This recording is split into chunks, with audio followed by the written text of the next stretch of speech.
Who are the most important people in your life? Well, my family, obviously, my parents. I've got younger brother and sister, and also my friends. My main friends are a group from university, so them.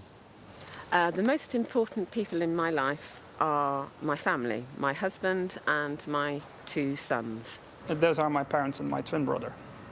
My husband and my son. My children and my parents. I would say my boyfriend and my family and my close friends.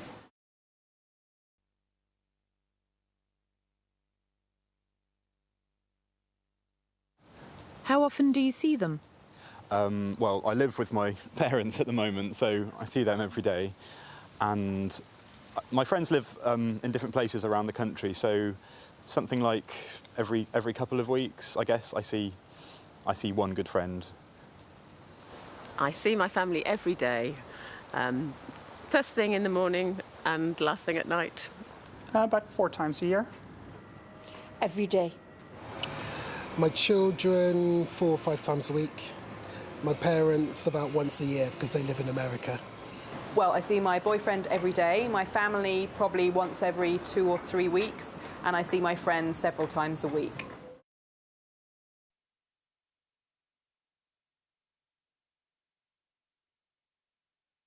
How do you greet your family and friends? Oh, well, it depends how long it's been since I saw them. If I haven't seen my friends for a couple of weeks or a month, then I'd probably shake. If it's a guy, I'd probably shake hands. If it's a girl, I'd probably hug. But I see my family so often that we don't really have any physical contact. My family with a kiss. My friends, sometimes a kiss, sometimes I shake hands. That always with a hug. Big kisses and hugs. Hugs. Big hugs. I will say hello.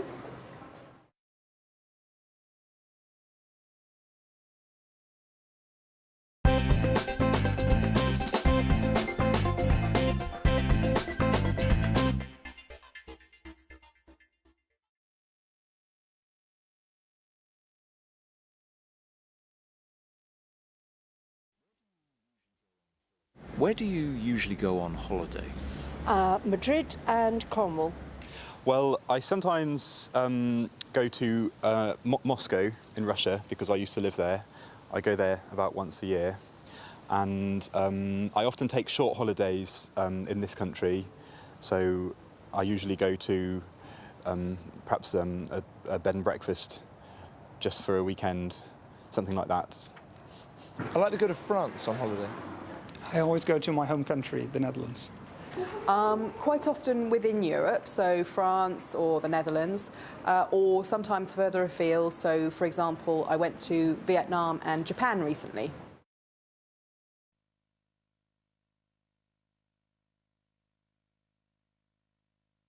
What do you usually do? I enjoy myself with family and do lots of swimming in the swimming pool. And when we go to Cornwall, same thing, but in the sea. I like walking. If I'm in the countryside, I like walking in the hills. And if I'm in a city, I like walking as well. I just like to walk around different areas. And I like trying different foods when I'm in a different country or a different part of this country. I like to try the local speciality, whatever it is. I do cultural things. I visit museums And if I'm going somewhere sunny, I like to sit on the beach. Visit family and friends. I like to do a variety of things. I'm not someone who can just lie on a beach, so I like to visit museums or see interesting places.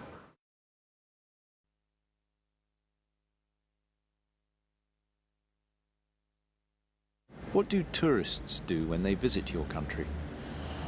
Tend to take lots of photographs, look at the sights. I think enjoy Oxford especially, hopefully, very much. I think lots of tourists come here because of the traditions, things like the royal family and famous universities. So I think they like to visit things like Buckingham Palace, kind of attractions, buildings. They like to visit the architecture in Oxford, for example. I don't think they would go to the beach or things like that. You probably wouldn't come to England to go, to go for a beach holiday. A lot of them like to see the sights and like to visit our restaurants. Mostly visit Amsterdam and Delft, the interesting cities. They tend to take a lot of photographs, in my experience.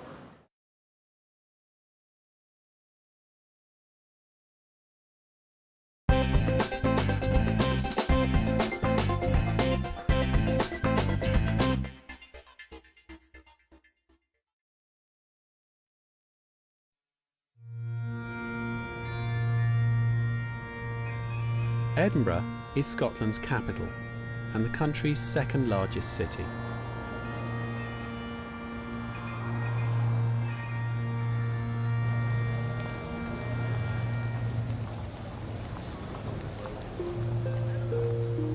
The first settlements in Edinburgh date back before the Romans came to Britain. But the city really began in the 11th century when King Malcolm III and his wife Queen Margaret built the first castle.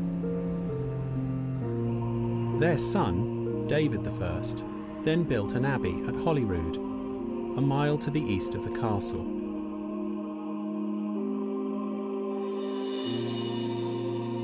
The city then grew up between these 2 points.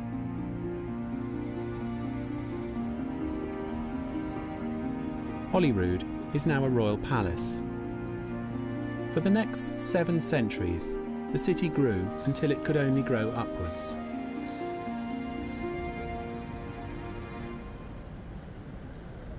People lived in these 16th century stone buildings to avoid the smell of the city below.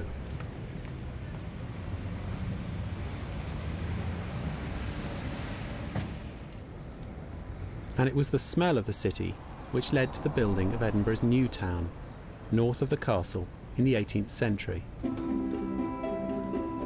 Edinburgh was a very important city in Europe at this time.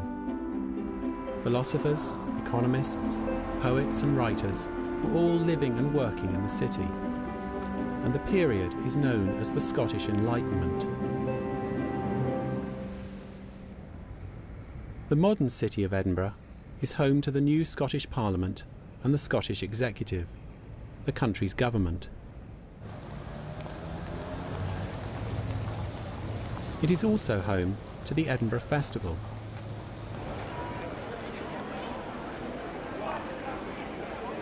The festival began in 1947 and is a 3-week celebration of art, music, theatre, film, dance and comedy.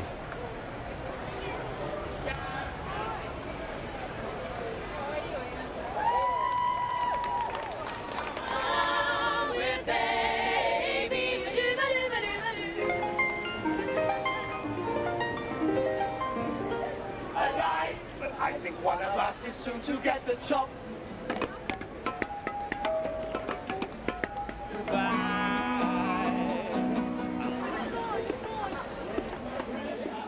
During the festival, there are performances all over the city. Over 30,000 performers come to the city to work in over 2,000 shows. In the 1950s.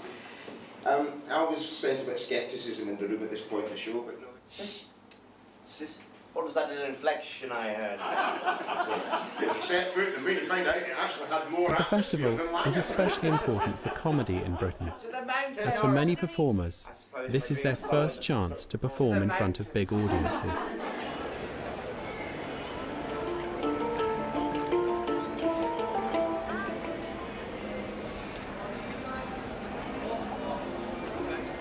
During the festival, Edinburgh's population of 450,000 people doubles, and the city becomes the cultural capital of the world.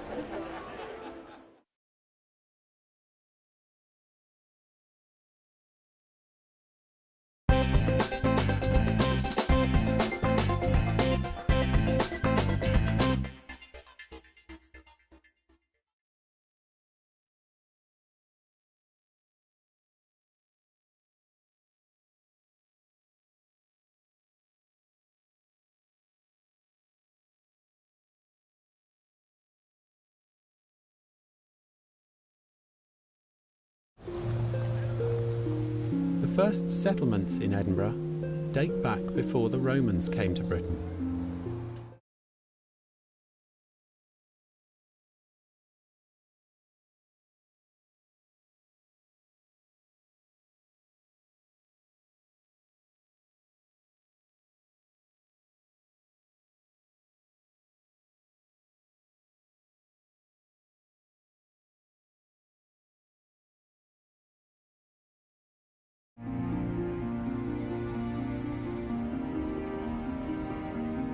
Holyrood is now a royal palace.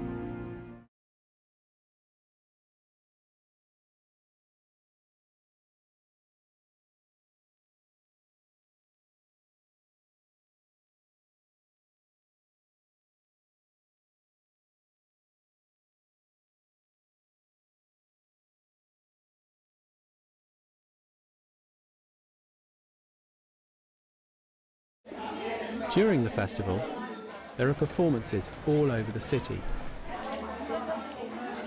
Over 30,000 performers come to the city to work in over 2,000 shows.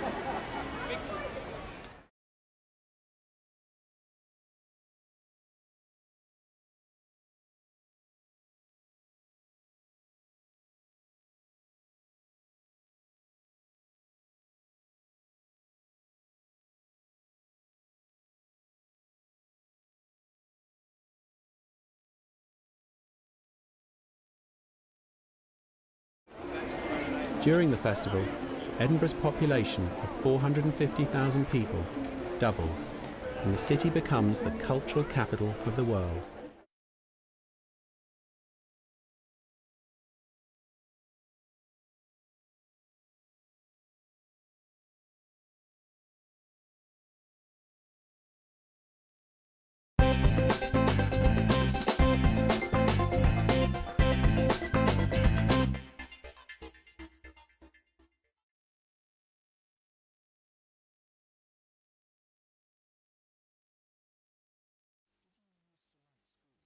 Did you used to like school?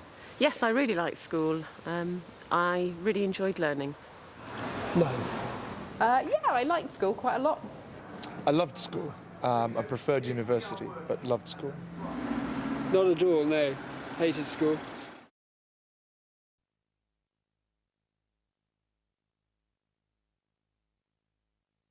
What did you used to like about it? I liked the social side of school. I liked being with my friends, and I also liked finding out about lots of different subjects and learning new information. English and history, because I like those two teachers in particular. I liked my friends there. I liked the variety of subjects that we could learn, but I didn't like sports very much. I loved the range of studies and also the number of friends that were there. I very much enjoyed playing football when I was at junior school, yes, but not much else, no.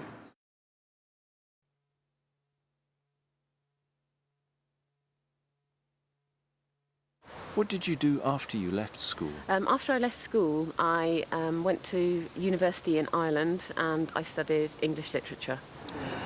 I worked at a builder's merchants as a sales assistant. I went straight to university. Some of my friends took a gap year, but I decided to go straight on. I joined the Navy and spent 8 years at sea. I went to university and then joined the army for a while, and then I've been in business since then.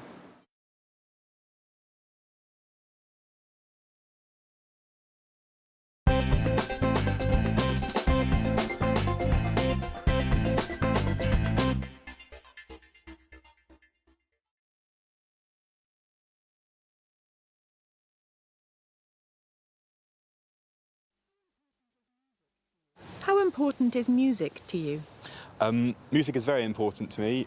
I play the oboe and I play in an orchestra, and that's one of my favourite things in my life. Not really important. I do like listening to music when I'm driving. Music is very valuable in my life. I think it is in most people's lives. Yes, hugely. Yeah, very.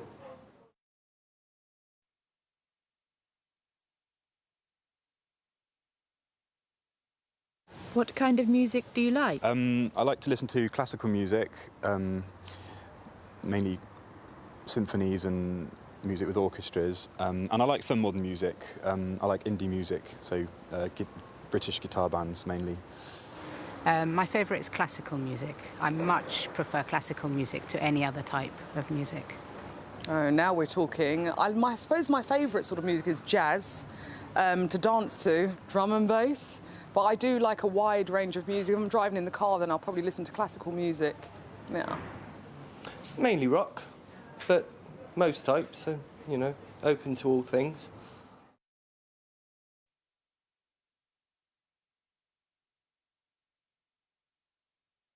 Do you prefer listening to music or watching films? Listening to music, definitely. I don't like going to the cinema at all. Oh, watching films, without a doubt. I love films.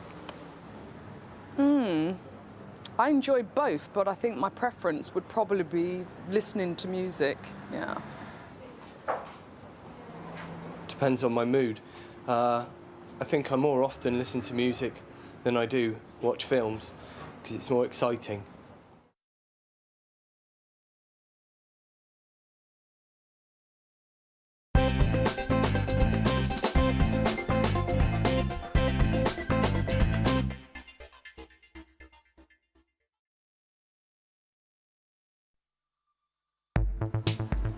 There are over 1.5 million full-time university students in the UK, studying at over 100 universities across the country. Students usually require 3 or 4 good A-level grades to get a place at university. For most courses, students apply in the January of their final year of school, but they don't find out if they have got a place until the exam results are published in August. Most degree courses are 3 years long, but 4-year courses are becoming more popular, with 1 year spent either abroad or working in industry. Warwick University in the Midlands of England is a typical modern campus university. Of its 16,000 students, over 5,000 are international students from over 120 different countries. Most British campus universities were built in the 1960s and 70s. Traditionally, universities had grown in the centres of cities, but the new universities were built outside the cities. At Warwick University, the nearest city is Coventry, which is several miles away.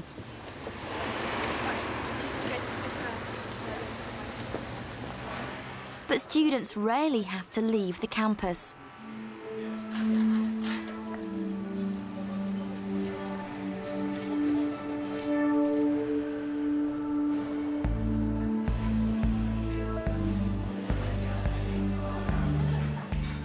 At Warwick, there's even an arts centre with a theatre and a cinema.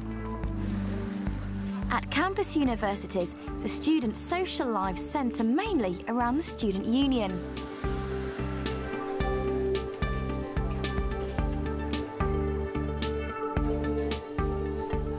Wednesday afternoons are usually reserved for sport at UK universities, with inter-university league matches happening across the country in a wide range of sports. University teaching methods vary from course to course. Large lecture theatres can hold up to 300 students. Students may also attend smaller lectures and seminars where more student participation is encouraged. Students rely more and more on online learning as part of their university studies these days. Universities are adapting their study facilities to help students with these needs. At Warwick, students have access to the Learning Grid. This is similar to a library, except students can eat, drink and talk in the Learning Grid. There are some books, but most of the study resources are online and the grid is open 24/7. Most UK students attend universities quite far away from their hometowns. At campus universities, most first-year students live on-site in halls of residence.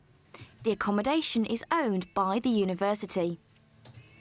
Students usually have their own room with internet access. But they have to share a bathroom and kitchen with several other students.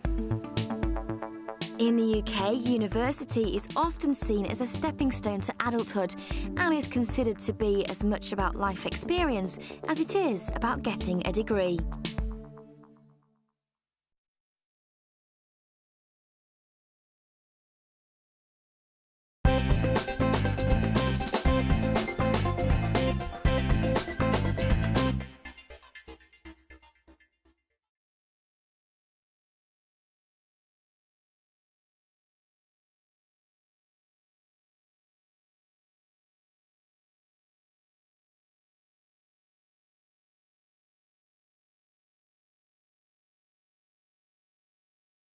For most courses, students apply in the January of their final year of school, but they don't find out if they have got a place until the exam results are published in August.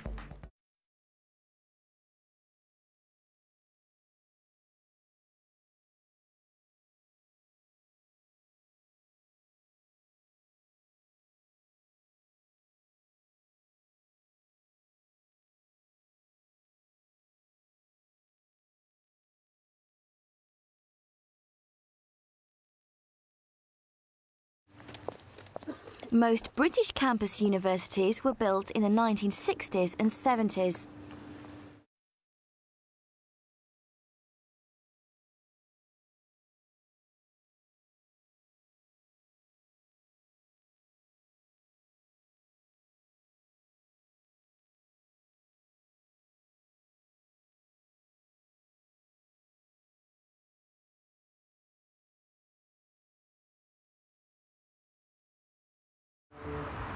Warwick University, in the Midlands of England, is a typical modern campus university.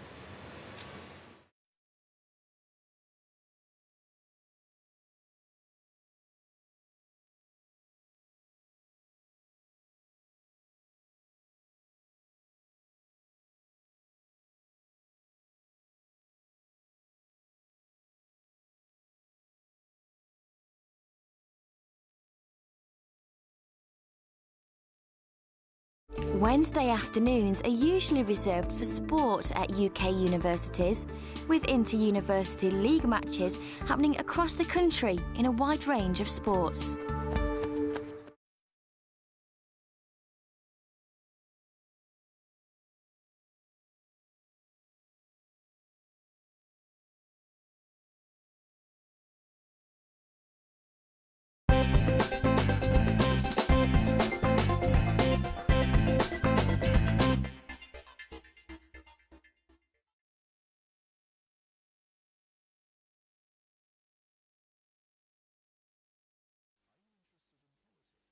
Are you interested in politics? It's not my greatest interest, even though it ought to be, but I am interested in it at the right times, shall we say, yes. Yes, I'm very interested in politics. It's actually part of my work. Not hugely. I vote when there's an election, and if there's a big story in the news, then I follow it, but apart from that, not really. Sometimes, if there's an election going on, then I'm interested, yes. Yes, very much so.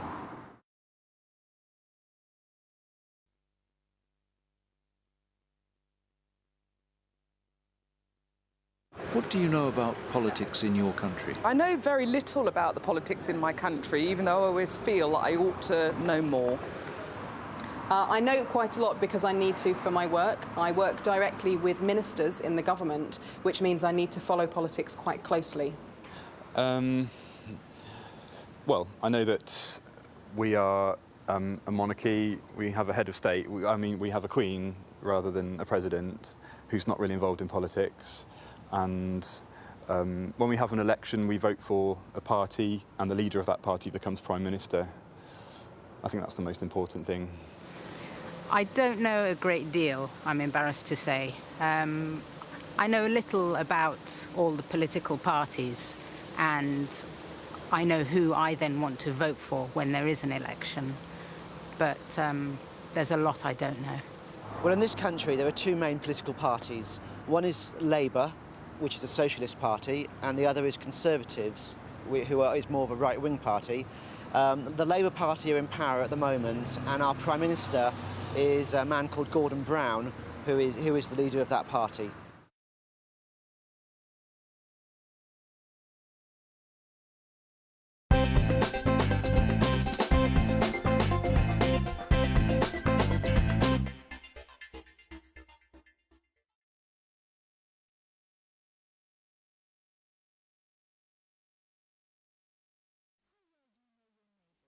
How well do you know your neighbours? Not very well, but I know who they are, and if I see them, we say hello. Really well, actually. It's one of the nice things about the street where I live, is that we all know each other and we'll go round to each other's houses and so on. I know my neighbours quite well on one side, but not at all on the other side. Not very well at all. I've just moved house, so no, I've not met them yet, but I've been told they're a nice bunch. I know some of them very well. Not well.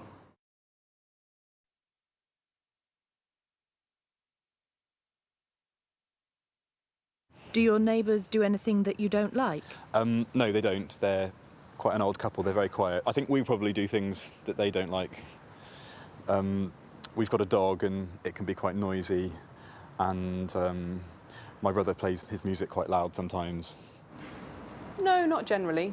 Sometimes they might play their music a little bit too loud, but then we all do that. Yes, actually, they do. They quite like to have parties, especially in the summer, in the evening, and they're quite noisy parties. Sometimes they invite me and sometimes they don't. Not so far. I've been told that they do like a party every now and again and can be quite noisy, but no, I haven't experienced it yet, so I might be louder than them. No, our neighbours are fine. If I think about it, it's probably us who annoy them, because we play a lot of classical music very loud and quite late at night. Yes, my neighbour bangs on the wall when we're hoovering.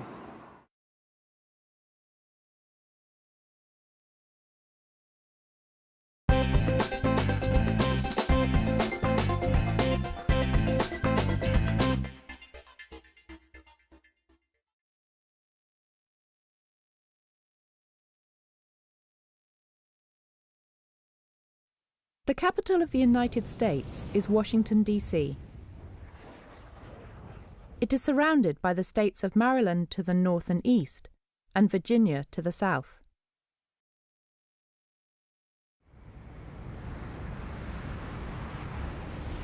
Many European capitals are simply the biggest city in the country, but Washington is a planned capital.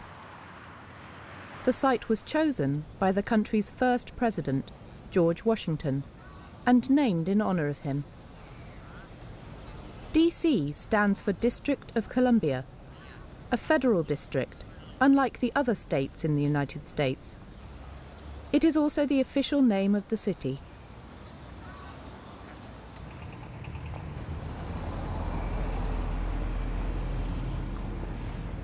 The city is not large.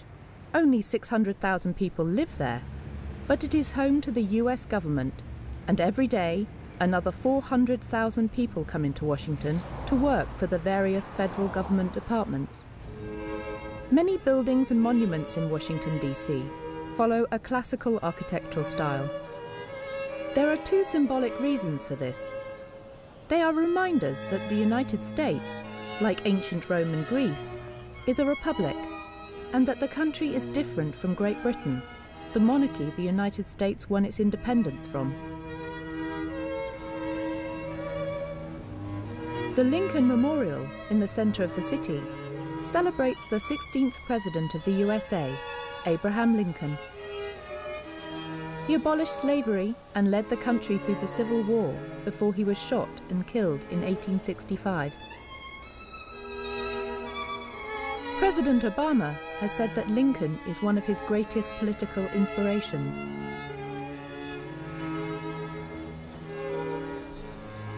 The Washington Memorial is the tallest stone structure in the world. It celebrates the first President of the United States, George Washington. In 1787, he was one of 39 politicians to sign the original United States Constitution, which provides the framework for the organization of the United States government. He is considered by many to be the father of the country. This is the Supreme Court, the highest court in the United States. The Supreme Court dates back to 1790. But this building was opened in 1935. There can only be 9 Supreme Court justices at a time, and it is their job to interpret the country's constitution. Across First Avenue from the Supreme Court is the Capitol building. It is home to both of the houses of Congress. On the left is the Senate, and on the right, the House of Representatives. No building in Washington can be taller than the Capitol.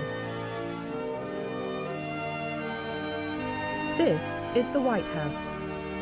It is a Georgian-style building, and it was built between 1792 and 1800.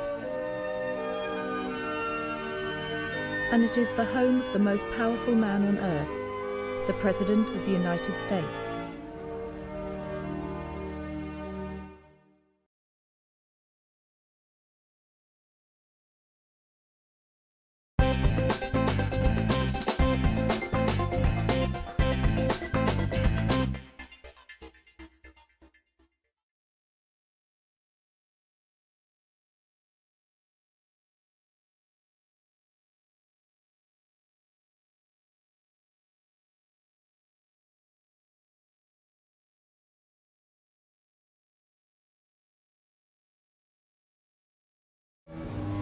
The Lincoln Memorial, in the center of the city, celebrates the 16th President of the USA, Abraham Lincoln.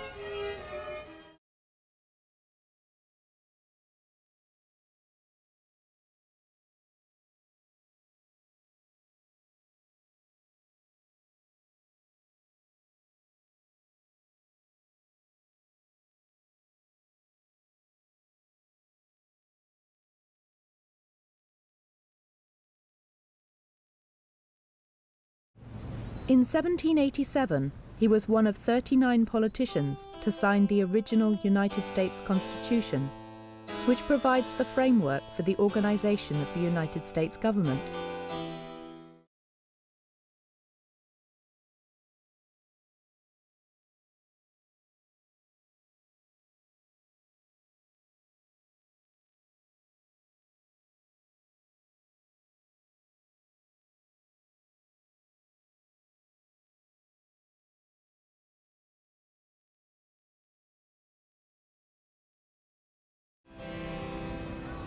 This is the Supreme Court, the highest court in the United States.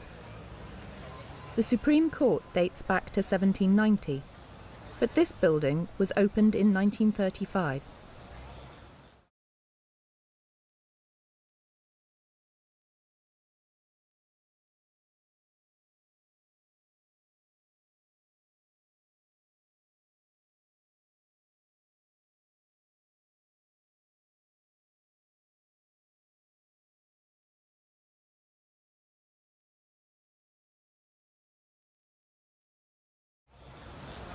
There can only be 9 Supreme Court justices at a time, and it is their job to interpret the country's constitution.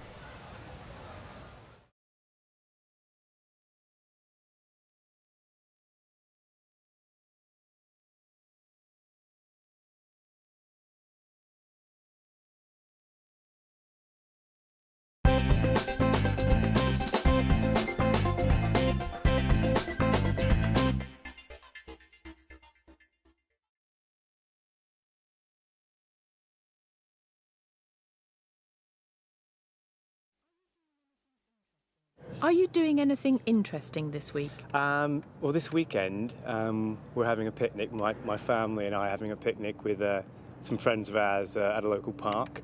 So that should be fun. Yes, I am. I'm going to a wedding at the weekend. This week it is my son's birthday, so we're having a party. Well, I'm going away with my friends to the south coast for a weekend. Should be fun. Yes, my football club, we are playing against Oxford University tonight, so I'll be hoping for a good performance and hopefully I'll win. Yes, I'm getting married.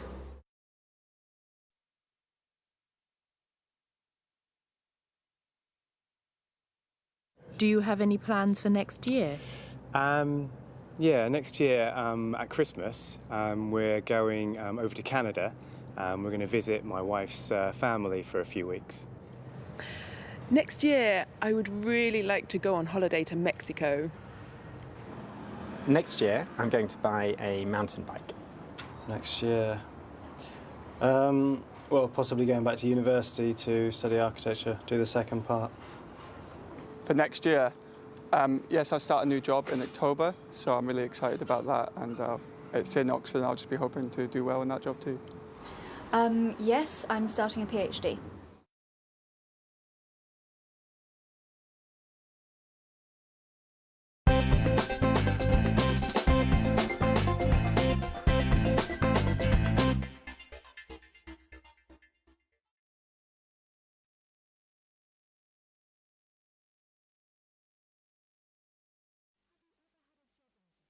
Have you ever had a job interview? I have had a job interview.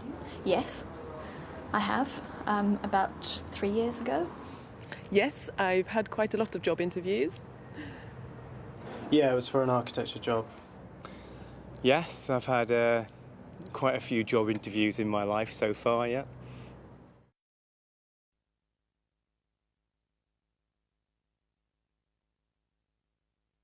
What did they ask you? They asked me about my previous experience and why I wanted the job and why I thought I would be good in the job. They asked me the last time anyone had made me angry and what I had done. They asked me why I wanted the job and what I had done previously and what about my experience and whether I thought I would be suitable for the role. In my last job interview, they asked me why I wanted to do the job, why I thought I would be good at it, why I wanted to leave my previous job, questions like that.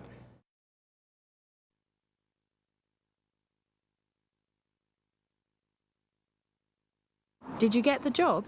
I did get the job, yes. Yes. Yes, I did. I didn't, no. The last one I did get it, yeah, so it went quite well in the end, yeah.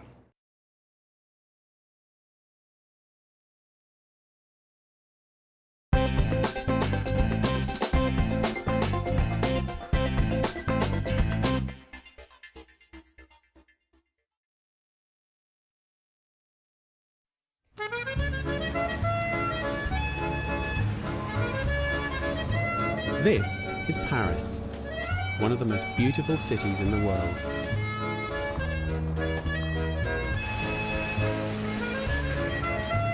The city is full of elegant buildings and elegantly dressed people, and is a mix of the old and the new.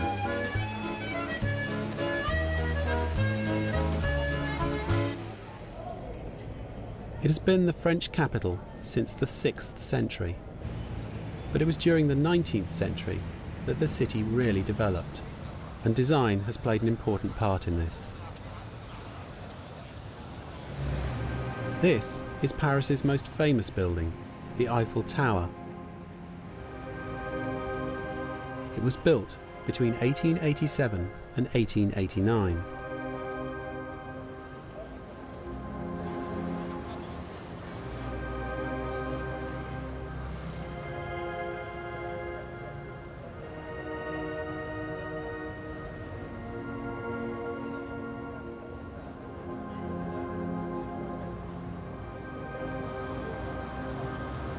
Its engineer, Gustave Eiffel, said that its strength came from the fact that it was both beautiful and mathematical.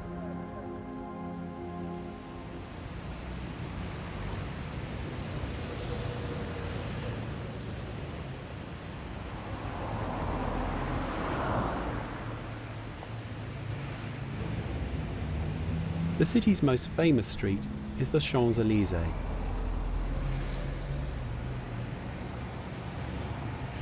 It stretches from the Place de la Concorde to the Arc de Triomphe. The Champs-Élysées also has many shops, cafes and restaurants. These are places to do business and to meet friends, and above all, to look good. Off the Champs-Élysées is the Avenue Montaigne.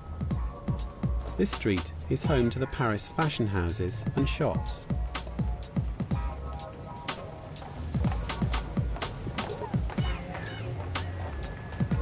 And it is here that Paris's most famous fashion designers have worked.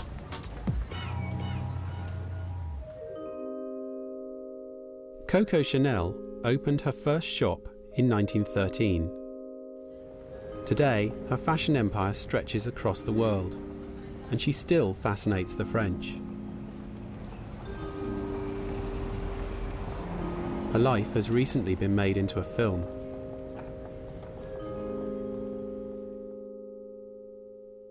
Yves Saint Laurent designed clothes for both men and women.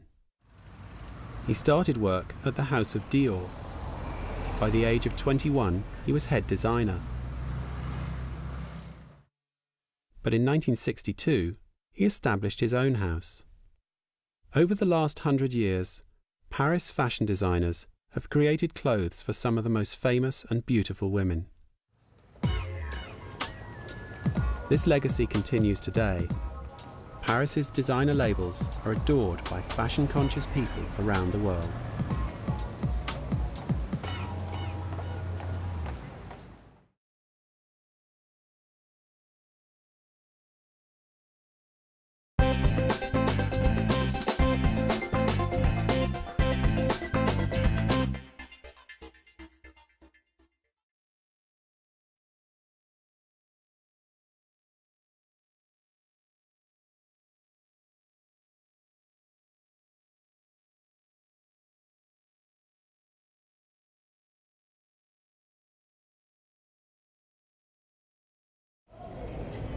It has been the French capital since the 6th century.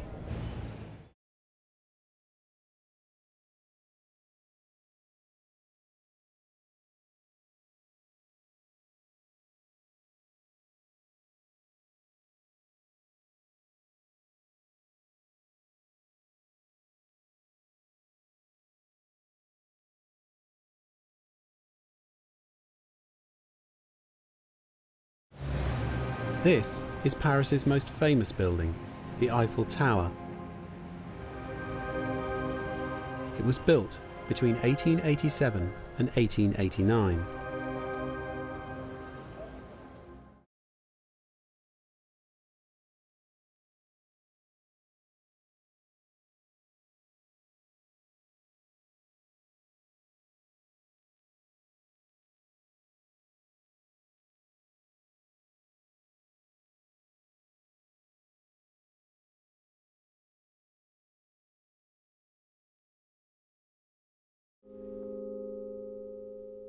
Yves Saint Laurent designed clothes for both men and women.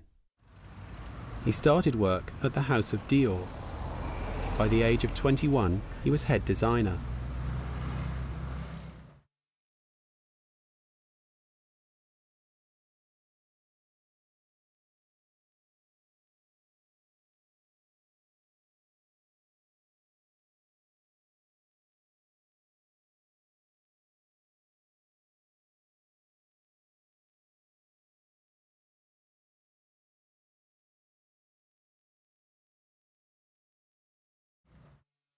But in 1962, he established his own house.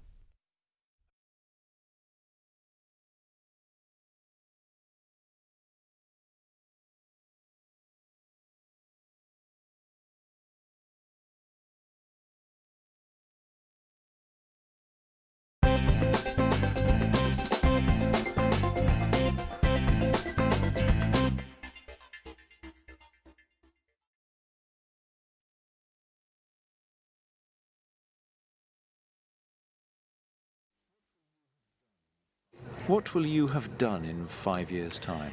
I think in 5 years' time, hopefully I'll have got married and hopefully I'll have been promoted and hopefully also I'll have moved to a different country because I'd really like to live abroad. Well, in 5 years' time, hopefully I'll have been promoted. I'll have paid a bit of my mortgage off by then. And possibly I'll have had a nice long holiday as well in 5 years. So. Well, I'll hopefully be an architect in 5 years, and other than that, I'm not sure. In 5 years' time, I hope to have obtained a fellowship at the university, and I also hope to have become an FA qualified football coach, and to get married, hopefully, if she says yes. Hopefully, I will have completed my PhD and will have had some children. Well, hopefully my children will have left home and gone to university, and then I'll no longer be supporting them.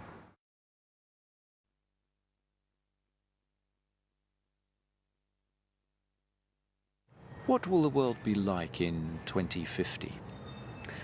I hope that the world will be a better place to live in 2050, but unfortunately there are a lot of environmental problems that are really hard to deal with. But I think that we'll develop ways of resolving all the problems that we have now so that we can make the world a better place to live in. Well, I think probably it'll be a lot more populated. There'll be a lot more people in the world by then. I suspect that it will be a lot dirtier as well. It would be nice to think that we'll have cleaned it up a little bit, but unfortunately, I think we probably won't have. I think if we carry on the way we are at the moment, the world will end up a lot more polluted and we'll have a lot more problems to deal with in terms of environmental and social issues. In 2050, well, unfortunately, I think it will be a lot hotter and less stable climatically, but hopefully we'll have used technology to solve some of these issues. I also think the population will be very big, so, but hopefully we can improve human rights in the third world. Probably hotter. I anticipate that it'll be hotter, and we'll be facing problems of overpopulation, ageing population, and climate change.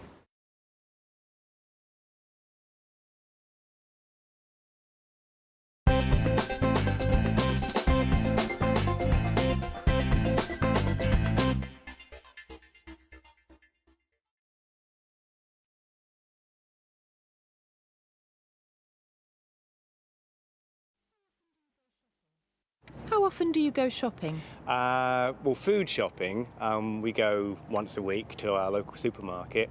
For clothes, I don't go shopping very often, actually, maybe once every couple of months. Shopping, I rarely go shopping. I maybe twice a week to Sainsbury's to get my normal food. I go shopping for food about once a week, but I also really like going clothes shopping, and I'd say I probably go and do that every couple of weeks. Oh, as often as I can. At least once a week. Well, I go shopping for food several times a week, but for other things, probably only about once a month.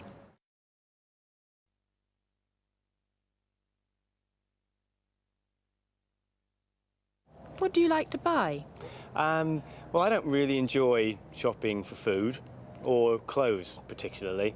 I do like shopping for music though, so I like buying CDs when I get a chance. Well, I really like buying all kinds of clothes, to be honest, and I also like buying makeup as well. Anything really that I see that I like. I like to buy clothes. And I like to buy drawing and painting things as well. Paints and pencils and things like that.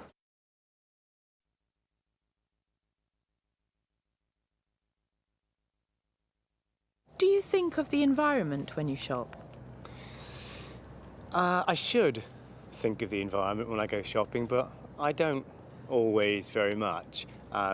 We always take reusable shopping bags to the supermarket, for example, so we don't throw away plastic bags. But apart from that, that's probably all we really do. Yeah, I think about it quite a lot actually, especially when I go food shopping, because it's horrifying sometimes how much packaging there is around food. So I try to buy things that don't have much packaging, and I also take my own shopping bags whenever I go shopping to recycle them. No, sorry. Yes, that's why I came on the bus today. And also I suppose I do, to some extent, in what I buy. I could probably do more, but I do think about it.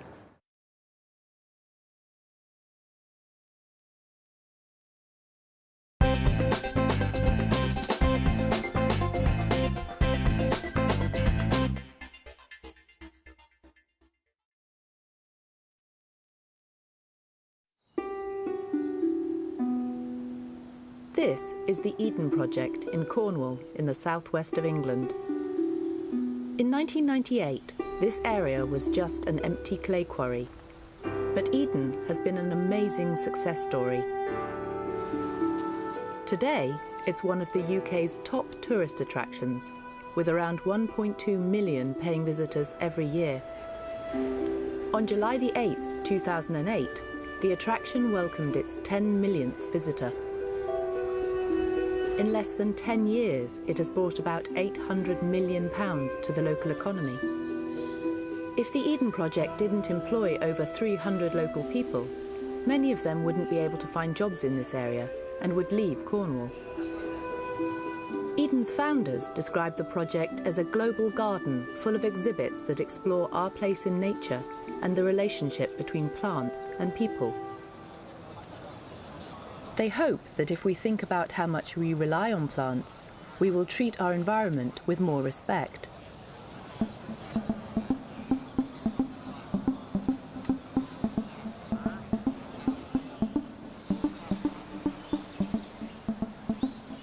The Eden Project has 3 biomes: the rainforest biome, the Mediterranean biome, and the outdoor biome.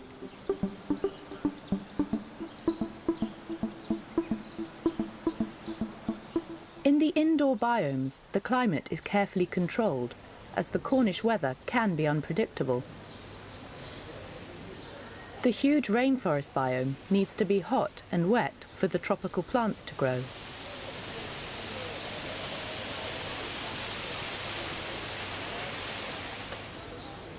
Temperatures can get very high inside the biome. If visitors get too hot, there's a room where they can cool down. The Mediterranean biome is drier and cooler, but the plants are still protected from freezing temperatures and snow during the winter. Since the year 2000, there has been an annual summer season of concerts called the Eden Sessions. By the end of this summer, bands such as Oasis and Kasabian will have played to thousands of fans from a stage in the centre of the project. Since it opened in 1998, the Eden Project has been growing every year. The Education Centre, known as the Core, opened in 2006. The centre cost £15 million and construction took nearly 2 years. All of the building materials are environmentally friendly and it uses solar power. Nature inspired the design of the building. The structure of the roof looks like a giant sunflower, and there's a huge stone-carved seed at the centre of the building. In the core, and all around Eden, displays encourage visitors to think about the environmental and social problems that affect our planet today. The project tries to educate visitors about a range of issues, from the fair trade of products such as bananas and flowers, to reducing waste, recycling, and preserving our natural resources. And Eden is still a work in progress. There are many exciting plans for the future. They've been planning a fourth biome for the past few years. The new biome, known as the Edge, will show what could happen if we fail to control global warming and the Earth's temperature continues to rise. The founders of Eden hope that if today's visitors come back in another 10 years' time, the Edge will have been built. But they also hope that we will have found the solutions to many of the environmental problems we have today and learn to treat our environment with respect.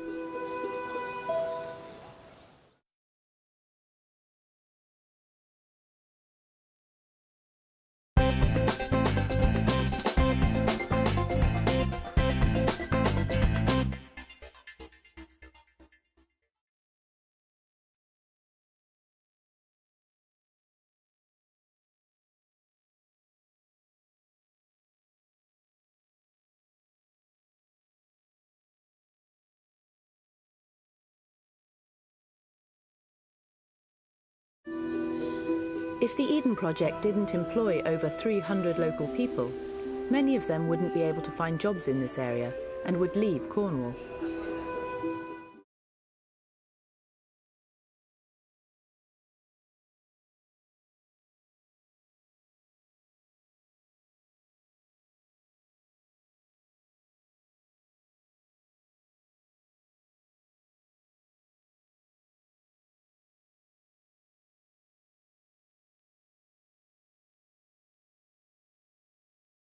Since the year 2000, there has been an annual summer season of concerts called the Eden Sessions.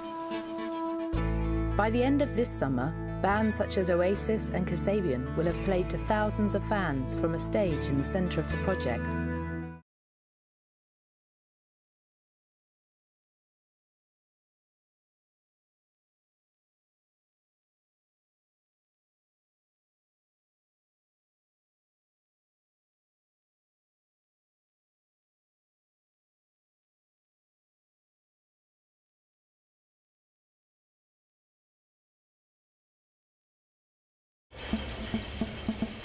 All of the building materials are environmentally friendly, and it uses solar power.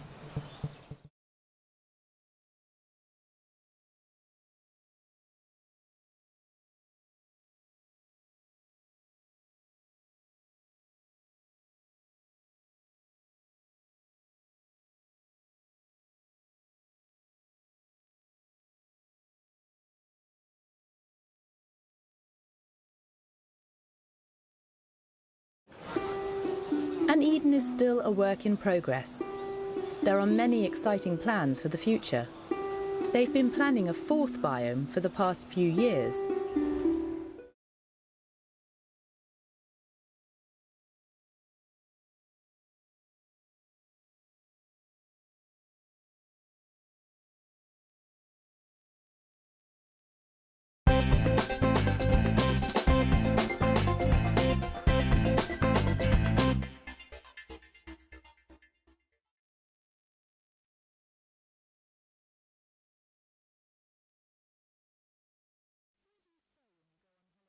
Where do you stay when you go on holiday? It varies, depends what I'm doing, but maybe I might stay in a hotel, or I might stay in a chalet if it was skiing, or an apartment in a city perhaps.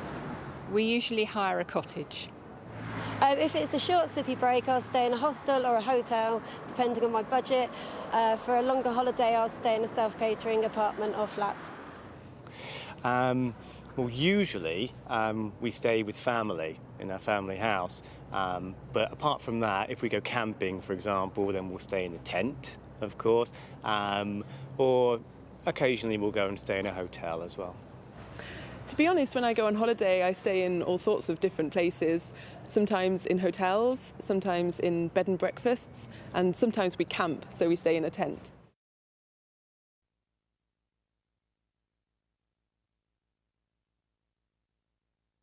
Can you recommend somewhere to visit in your area? The Ashmolean Museum has just been renovated. They've spent millions and millions of pounds, and it's absolutely amazing. Well, I live close to Oxford, so there are lots of places to visit in Oxford. But I live actually in Abingdon, and Abingdon is a lovely place where there were, hundreds of years ago, a huge abbey, and you can still see where the abbey used to be and a few of the buildings. Well, I would visit Cowley Road because it's a bit more different, it's a bit more eccentric. Got some good restaurants, a few nice bars, and there's a couple of nightclubs as well. I live in the Cotswolds, which is near Oxford, which is beautiful countryside, and there's lots of little villages there that are very pretty to visit, lots of antique shops for people to look around, and some very, very nice walks to take as well. Yes, I can. I live in the Lake District, so if you were to come to this area, then you could visit all the mountains or all the lakes.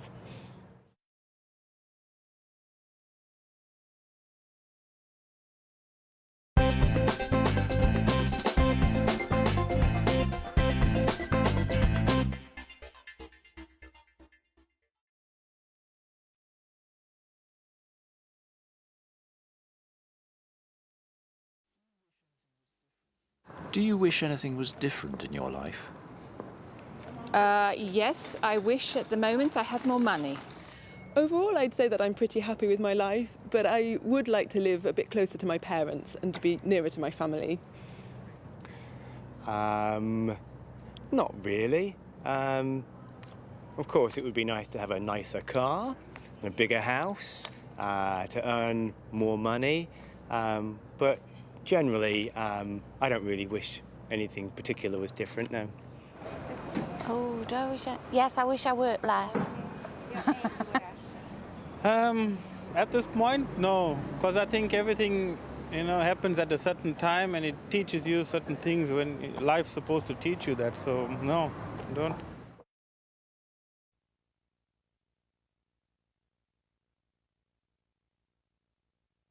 What are your hopes for the future? I hope to be able to continue doing work that I enjoy doing, and being able to have some time to do the things in my spare time that I enjoy. I'd really like to live abroad at some point in my life, and I would actually hope to move to Germany with my boyfriend. Well, I hope that my career goes well and that I get promoted into a better job. I have hopes for my children, of course, that they are successful in their lives and happy. Yeah. To work less, more leisure time, have a comfortable retirement. Well, being around the UK and being around a fair bit in my life, I just hope that everybody can be united, It doesn't matter what color or creed you're from, it's one big world, and just live it and be happy in it, yeah.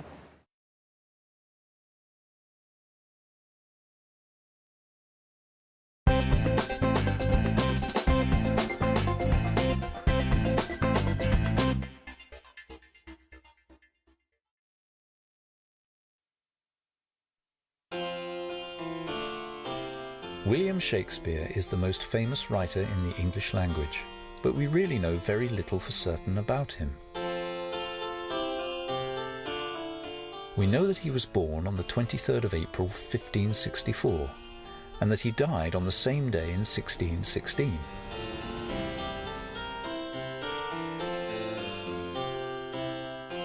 He was a poet, playwright and actor for most of his life. He wrote 38 plays and 154 sonnets or short poems.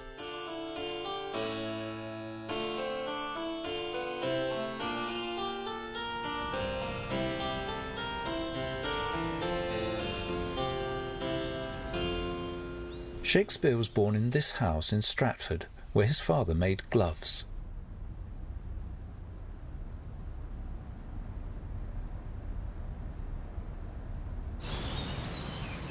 Shakespeare married Anne Hathaway in 1582, and the couple had 3 children.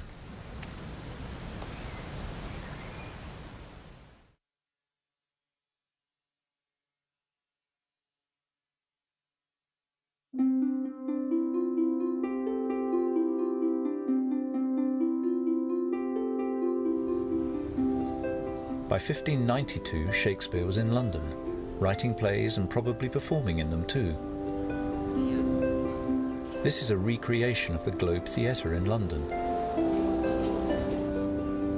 The original was built in 1599 and possibly paid for by Shakespeare and other members of his acting company.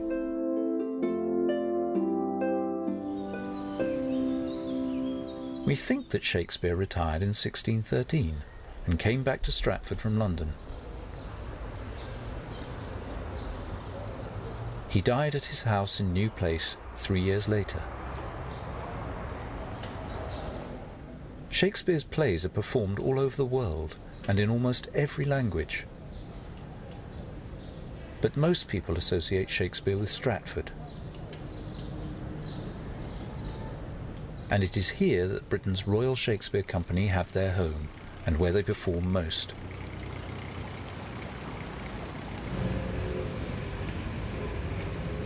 We spoke to the actor Sam Alexander, who has been a member of the company for 3 years. It's very special performing in Shakespeare's hometown. It's a place that people come from all over the world to visit, to learn about Shakespeare and to see his plays. And indeed, people started coming here very early on. Only 50 years after his death, people came from London wanting to know if this was Shakespeare's town, and there's been a tourist industry here ever since. And you do feel when you're on stage and talking to people afterwards, often it's a long journey for people, and they've come here and they feel quite privileged to be in the town, and you feel quite privileged doing plays in this town.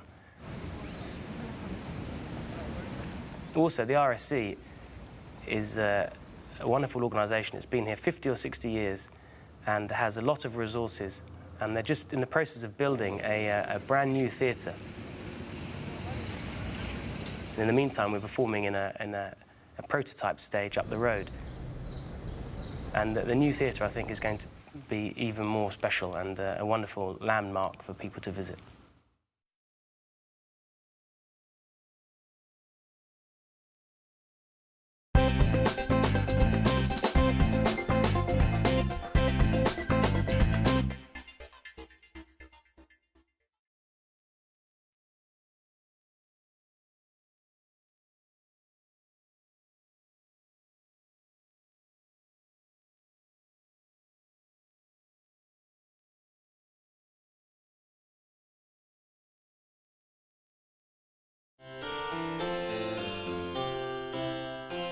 He was a poet, playwright and actor for most of his life.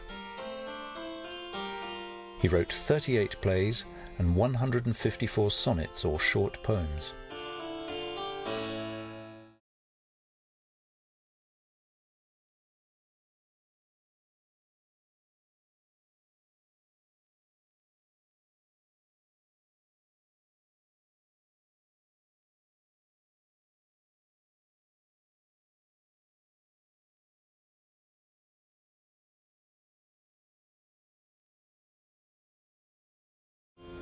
Shakespeare was born in this house in Stratford, where his father made gloves.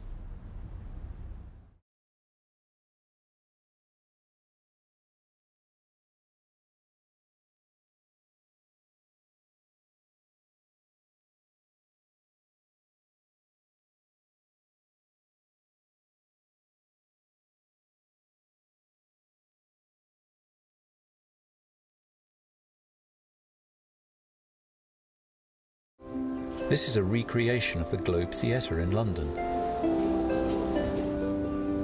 The original was built in 1599 and possibly paid for by Shakespeare and other members of his acting company.